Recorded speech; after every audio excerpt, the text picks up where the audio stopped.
네, 안녕하세요. 증권통 투자 업데이터 시간입니다. 어제 국내 증시 코스피와 코스닥은 엇갈린 채로 거래를 마쳤습니다.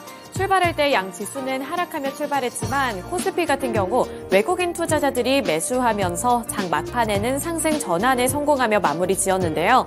외국인 투자자들이 지수를 견인했던 만큼 코스피 시장에서 외국인들은 어떠한 종목들을 많이 담았을지 탑5 종목들 함께 살펴보도록 하겠습니다. 네, 코스피에서 외국인 투자자들이 가장 많이 매수했던 5가지 종목들입니다. 반도체 투톱을 일제히 담는 모습이었는데요. 삼성전자 그리고 SK하이닉스를 모두 다 샀습니다. 이 삼성전자는 어제 보합권에서 마무리 지으면서 잠잠한 흐름을 가져갔고요. 종가 확인해 보시면 72,800원에 형성을 했습니다. 또 SK하이닉스는 0.53% 하락하면서 소폭 조정을 받았고요. 131,300원의 종가를 기록했는데 최근 들어서 이렇게 반도체 투톱은 이러한 주가 양상과는 상관없이 계속해서 러브콜을 받고 있다는 점 체크해 보셔야겠습니다. 인터넷 플랫폼 관련해서도 네이버와 카카오가 일제히 다 올라와 있는데요. 네이버가 어제 1% 넘는 강세를 기록했고요. 1.47% 상승한 20만 7,500원을 터치했습니다. 그리고 카카오가 굉장히 오랜만에 이렇게 이름을 올렸는데 카카오는 2% 넘는 상승 탄력을 받아 나가면서 5만 300원의 종가를 기록했습니다. 우선 카카오에 대한 이야기를 먼저 해볼까 하는데요. 최근 들어서 카카오는 사실 연이은 악재에 급락했던 종목입니다. 하지만 이제 최근 들어서는 주가가 다시 한번 반등해주는 흐름이 나타나고 있고요. 증권업계 전문가들도 이 카카오의 전망에 대해서 긍정적인 의견을 제시하고 있습니다. 내년 실적이 개선될 것이라는 기대감과 함께 외국인 투자자들의 매수세도 함께 들어온 건데요. 대표적으로 유진투자증권은 카카오에 대해 2024년 매출액의 경우 9조 1천억 원을 기록할 것으로 봤고요. 이는 연과 비교했을 때, 전년과 비교했을 때 11.6% 증가한 수준입니다. 또 영업이익도 5,749억 원을 기록할 것으로 전망했는데 이 같은 경우도 전년과 비교했을 때는 26.4% 증가한 수준으로 전망을 한 겁니다.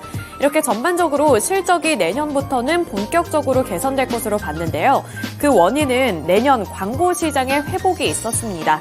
또 여기에 이어서 카카오톡 개편 효과를 통한 톡비즈의 매출 성장률이 반등할 것으로 기대되기 때문에 이 전망도 긍정적으로 제시를 한다는 건데요. 톡비즈 거래형은 선물하기 직매임 상품 및 명품, 뷰티 카테고리 확대, 그리고 선물 예약하기 기능 도입 등으로 매출과 이익률의 동반 성장을 달성했다면서 앞으로도 이제 반등이 나타날 것으로 분석을 했습니다. 이에 따라서 카카오 쪽으로도 다시 한번 저가 매수세 들어왔고요. 2.13% 오른 5만 300원의 종가를 기록했습니다. 네, 이어서 반도체 종목들 확인해 보도록 할 텐데요. 어제 한미 반도체가 0.33% 상승한 6만 1,700원의 종가를 기록했습니다. 어제 사실 전반적으로 AI 반도체와 관련되어 있는 종목들을 향한 투자 심리가 긍정적이지만은 않았습니다. 엔비디아 실적 영향으로 AI 관련 종목들 그리고 한미 반도체 같은 AI 반도체 관련 종목들의 주가는 흔들리는 양상을 나타냈는데 이 한미 반도체 같은 경우에는 그나마 막판에 상승 전환하면서 이렇게 강보합권 수준을 기록한 겁니다. 엔비디아가 미국 증시에서 시간을 거래해서도 하락을 했고요. 사실 실적 자체는 나쁘지 않았습니다. 매출액이 시장의 컨센서스를 12% 상회했고 순이익 같은 경우에도 19%가량 상회한 수준이었는데요.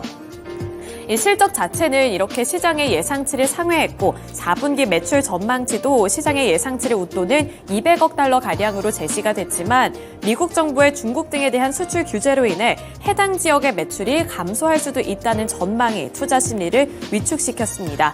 따라서 시장은 이 AI 반도체를 향해서 뜨겁게 반응을 하기보다는 차갑게 반응을 했고요.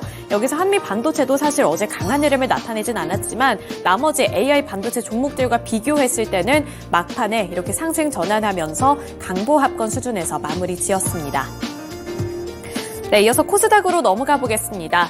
어제 코스닥 시장에서는 외국인과 기관 투자자들의 동반 매도세가 이어지면서 코스닥은 하락하며 거래를 마쳤는데요.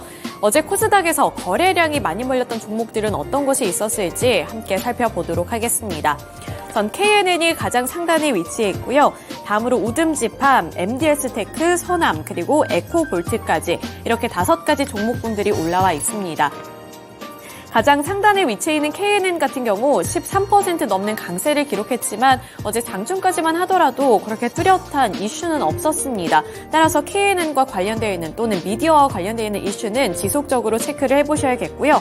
또 아래로 보시면 MDS테크가 있습니다. MDS테크 장 초반에는 상승을 했지만 막판에는 차익 매물이 빠져나가면서 이렇게 1.39% 하락한 1,706원의 종가를 기록했습니다.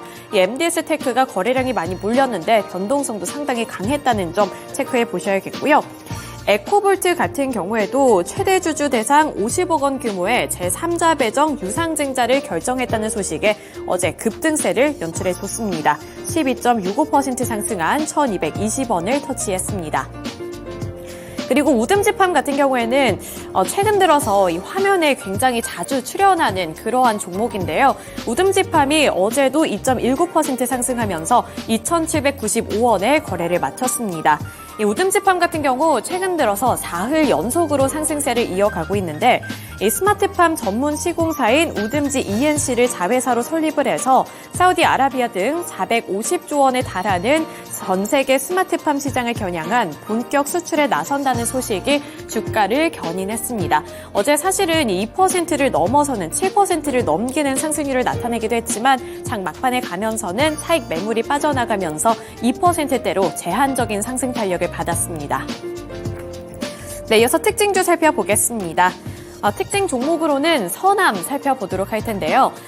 오랜만에 나오는 초전도체 관련 종목이죠. 서남이 어제 8.69% 상승한 4,190원의 종가를 터치했는데요. 어제는 서남뿐만 아니라 오랜만에 초전도체 관련 종목들이 고개를 들었습니다. 이슈가 한 가지가 있었는데요. CCS가 지난 21일 신사업으로 초전도체 등에 본격 진출하겠다고 밝히면서 투자 심리가 다시 한번 개선이 된 겁니다. 지난 임시주주총회에서 사업 목적으로 추가했던 상온 초전도체 등 신사업에 본격 진출한다는 소식이 21일에 다시 전해졌고 이러한 부분들이 어제 시장에서 투자 심리도 자극했다고 볼 수가 있겠는데요. CCS는 지난 16일 관련 연구자들을 경영진에 선임하는 등 사업 영역 확장에 준비를 하고 있다라고 밝힌 바가 있습니다. 이러한 부분들이 어제 시장에서도 영향력을 행사했다는 점 보셔야겠고요. 서남의 주가도 8.69% 상승한 4,190원으로 강세로 거래를 마쳤습니다. 네, 이렇게 코스피와 코스닥에서의 수급 특징 함께 분석해드렸는데요. 오늘 시장은 어떠한 특징주로 시작을 하면 좋을지 메리츠증권의 황희수 차장 연결 통해서 들어보겠습니다. 네, 차장님 안녕하세요. 네, 전일장 수급 특징 함께 분석해봤는데요. 오늘 시장 어떠한 특징주로 시작하면 좋을까요? 네이버를 말씀을 드리겠습니다. 네이버 같은 경우는 우선 가장 큰 성장 모멘텀이라고 할 수 있는 부분이 AI 사업부인데요. 최근 마이크로소프트가 시가총액 1위를 넘보는 상황에서 AI 소프트웨어 업체, 서비스를 제공하는 업체들에 대한 밸류에이션이 재평가를 받는 초기 단계다라고 우선적으로 말씀을 드리겠습니다. 네이버 같은 경우는 AI와 관련돼서 B2C와 B2B에서 모두 매출이 나올 수 있는 국내 유일한 업체다라는 점이 긍정적이다라고 말씀드릴 수가 있겠고요. 동사 같은 경우는 생성형 검색 서비스 Q를 통해서 B2B 소비자들을 AI 서비스를 제공을 하고 있고 또한 B2B 사업 쪽에서는 최근에 언론 보도를 통해서 나타났듯이 삼성전자와 호텔신라 등이 네이버의 AI 소프트웨어를 사용을 하면서 레퍼런스를 쌓아가고 있는 모습이 긍정적이다라고 말씀드릴 수가 있겠습니다. 또한 동사 같은 경우에는 4분기 같은 경우 본업단, 즉 광고 매출이 본격적으로 다시 한번 회복이 되면서 내년 같은 경우는 그 양호한 이익 성장이 나타날 것이다라는 점도 긍정적이다라고 말씀드릴 수가 있겠고요. 또한 내년 같은 경우에는 자회사 중에 하나인 네이버 웹툰의 상장이 예정되어 있기 때문에 이에 따른 밸류에이션 재평가도 받을 수 있는 모멘텀이 있는 업체다 이렇게 말씀드리겠습니다. 따라서 이런 AI 소프트웨어와 관련된 성장성 그리고 자회사 상장 등의 밸류에이션이 복합적으로 포함이 되면서 주요 수급 주체의 매수세가 꾸준하게 유입되고 있는 모습이다 이렇게 보시면 될 것 같습니다. 네, 메리츠증권의 황혜수 차장 연결을 통해서 전일장 수급 특징주로는 4분기부터 이익 회복이 본격화되고 있는 네이버 짚어봤습니다. 이번에는 시간의 거래에서 주목받은 종목들 함께 체크를 해보시죠. 먼저 상승한 탑5 리스트 화면을 통해 만나보도록 하겠습니다. 네, 가장 상단에는 유니슨이 이름을 올렸고요. 그 밑으로는 PCL과 CS 베어링, 대아티아이와 동국 SNC 순으로 이름을 올렸습니다. 전일장 시간의 거래에서는 모든 5가지의 종목들이 상한가로 거래를 마쳤는데요. 그만큼 중요한 이슈들이 있었습니다. 잠시 뒤에 살펴보도록 할 테고요. 유니슨과 지금 CS 베어링, 동국 SNC 같은 경우에는 풍력 관련된 종목으로 묶이는 종목이고요. 지금 화면에는 대아티아이만이 이름을 올렸지만 전일장 시간의 거래에서는 철도 관련된 종목들이 강세를 보인 만큼 잠시 뒤에 두 번째 특징주로 짚어보도록 하겠습니다. 그럼 다음으로 좀 PCL부터 먼저 체크를 해보시죠. PCL은 전일장 시간의 거래에서 9.95% 상승을 하면서 3,370원의 종가를 형성했는데요. PCL의 상한가 이후부터 함께 체크를 해보도록 하겠습니다. 네, PCL의 상한가 이유는 모로코에 기반을 둔 투자펀드사의 자금을 투자받는 형태로 보령 바이오파마의 인수를 추진한다는 모 매체의 보도에 영향을 받았는데요. 최근에 투자금 투입이 확정이 되었고 보령 바이오파마의 실사가 거의 다 끝난 만큼 빠르게 인수전이 전개될 것이다 라는 내용의 기사였습니다. 이 소식과 함께 매수세가 강력하게 들어오면서 9.95% 상한가로 거래를 마쳤는데요. 하지만 PCL사에 확인을 해본 결과 사실 무근이다라는 입장을 밝힌 만큼 이에 대해서는 주의가 필요해 보입니다. 그럼 첫 번째 특징주로 풍력 관련된 종목들의 흐름을 체크를 해보시죠.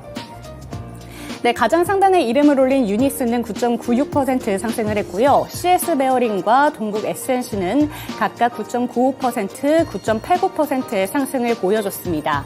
전일장 시간의 거래에서 풍력 관련된 종목들 다수가 강세로 마감을 보여줬는데요. 풍력 관련된 테마들이 왜 이렇게 강했는지 그 이슈 체크해 보도록 하겠습니다. 네, 영국 에너지 기업이 한국에 1조 5천억 원 규모의 투자를 확정했다는 소식 때문에 매수세가 강하게 들어왔는데요. 산업부에 따르면 영국 그린 인베스먼트 그룹의 해상풍력 전문 기업인 코리오가 부산과 울산, 전남에 현재 총 8개의 해상풍력 단지를 개발 중에 있는데 이번 투자를 통해서 그 개발을 앞당기겠다라는 뜻을 밝혔습니다. 이번 투자는 윤석열 대통령의 영국 국빈 방문을 계기로 이루어졌다고 하는데요. 해당 소식과 함께 풍력 테마주들이 어제 시간의 거래에서 주인공 역할을 톡톡히 해냈습니다. 정말 다수의 종목들이 이름을 올린 만큼 오늘 본장에서의 흐름까지 체크해보시면 좋을 것 같습니다. 네, 두 번째 종목으로는 철도 관련된 종목들의 흐름을 체크를 해보시죠. 네, 해당 종목 같은 경우에는 전일장 본장에서도 1.75%의 강세로 마감을 하면서 3,480원의 종가를 형성했는데요. 9.91% 시간의 거래에서 추가적으로 상한가를 기록하면서 3,825원의 종가를 형성했습니다. 철도 관련된 종목들의 강세 이유는 지금 화면에 보이는 대아티아이 외에도 다수의 철도 관련된 종목들이 이름을 올렸는데요. 철도 원팀 코리아가 우크라이나 재건 철도 사업에 이제 본격적으로 착수하겠다라는 소식에 영향을 받았습니다. 지금 화면에 보이는 종목 외에도 다수의 종목들이 이름을 올렸는데 대우AR과 부산산업, 푸른기술과 현대 로템 등 테마를 형성하면서 강세 마감을 보여준 만큼 오늘 본장에서의 흐름도 체크하시면 좋을 것 같습니다. 네, 이렇게 상승한 종목들 체크를 해봤고요. 이번에는 하락한 종목들 확인해 보도록 하겠습니다. 네, 가장 상단에는 경보제약이 이름을 올리면서 5.21% 하락을 했고요. 이후로는 에코아이와 텔콘 RF제약, DTNC와 부방순으로 이름을 올렸습니다.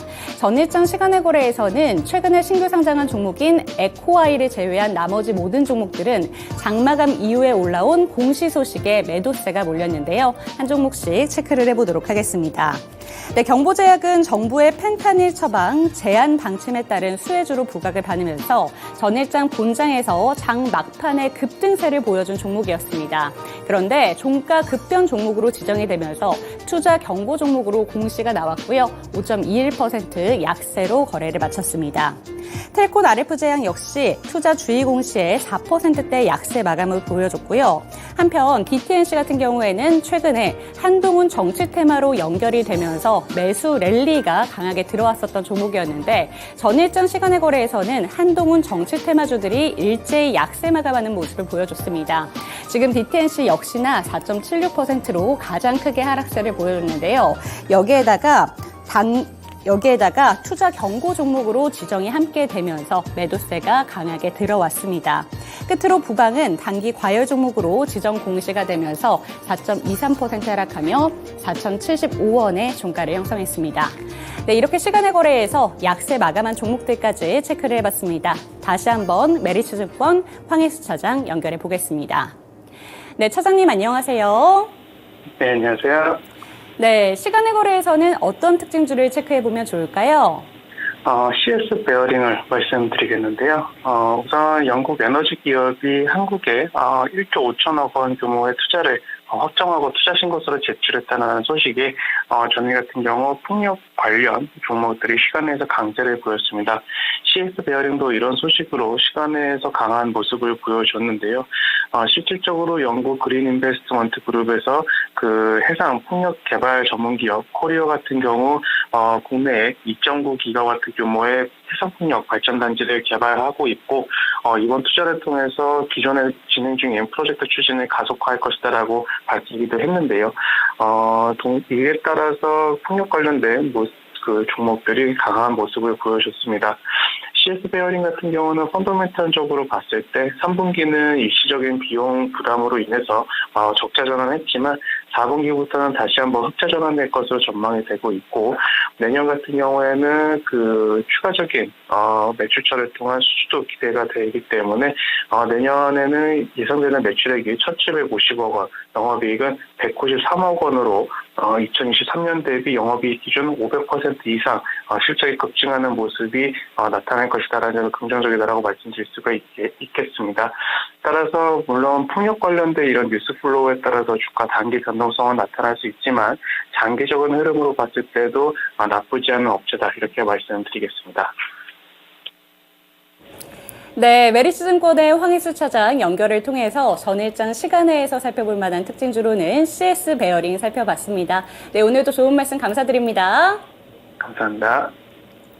네, 어제 영국과 관련된 이슈를 들고 오면서 풍력 관련된 종목들 다수가 이름을 올렸습니다. 그중에서도 시간의 특징주로는 CS 베어링 짚어주셨는데요. 단기적으로 이슈를 몰고 온 만큼 변동성은 있을 수 있습니다. 하지만 4분기부터는 이익이 극대화된다고 하니까요. 앞으로도 주가의 흐름을 체크해보시면 좋을 것 같다. 이런 말씀을 전해주신 만큼 CS 베어링 참고해보시면 좋을 것 같습니다. 네, 이제 한 주의 후반부를 달리는 목요일 시장 개장을 앞두고 있습니다. 오늘도 저희 토마토 증권통과 함께 해보시면서 여러 가지 이슈와 정보 얻어가셨으면 좋겠고요. 오늘도 화이팅 하시기를 응원하겠습니다. 오늘도 성공 투자하세요.